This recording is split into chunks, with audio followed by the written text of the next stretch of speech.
अमावस्या के दिन सारे पितृदोष समाप्त हो जाएगा। सारा पितृदोष समाप्त। जिनके यहाँ पितृदोष होता है, काल सर्प दोष होता है, वास्तु दोष होता है, तो उनको ज्यादा कुछ नहीं करना होना। महाराज एक बेल का फल लीजिए। क्या लेना है? बेल का फल, बेलपत्री का जो फल होता है उसको ले लो।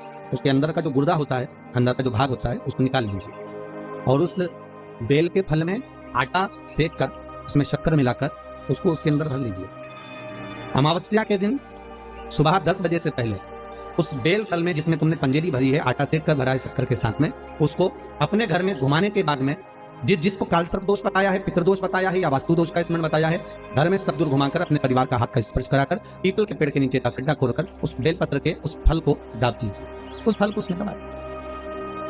महाराज केवल एक अमावस्या करना रहता है, पितरों के दोष से मुक्ति मिलती है और हमारे घर के कार्य सफल होना प्रारंभ हो जाते हैं। कार्य की सफलता होती है, कार्य में सफलता प्राप्त होने लगती है। अरे दुनिया के लोग कहते हैं शंकर जी के मंदिर में नंदी क्यों होना चाहिए? दुनिया के लोग कहते हैं आखिर नंदी ने ऐसा कौन सा पुण्य करा कि मां भगवान शंकर के दरवाजे पर नंदी सदा के लिए विराजमान हो गए? कहते हैं शंकर से ज्यादा आराधना नंदी की भी करेंगे तो उसकी भक्ति प्राप्त होगी। तो नंदीश्वर में ऐसा क्या सुख है? नंदीश्वर क्यों शंकर के मंदिर में इतने सारे गणों में केवल एक नंदी ही क्यों बैठ गया?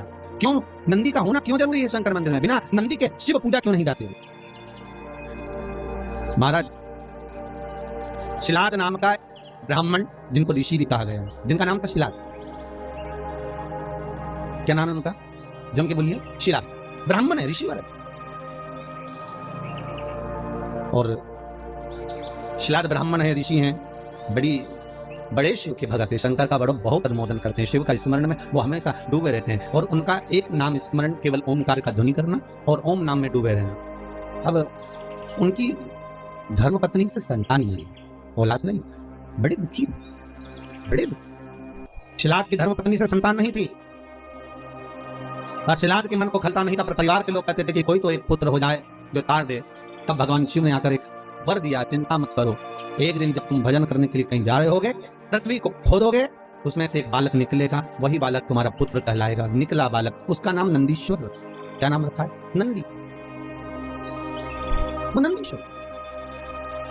पर पिता इतने विचित्र थे कि पिता ने जब देख लिया 4 साल का बेटा नंदी, उसका भरण पोषण करा, जो जमीन में से प्रकट हुआ था, जो पृथ्वी में से निकला था, उसका पालन पोषण शिलाद ने कर लिया। और शिलाद ने करने के बाद एक दिन शिलाद के यहाँ पर देवता आ गए, एक मित्र एक वरुण, दो देव पधारे।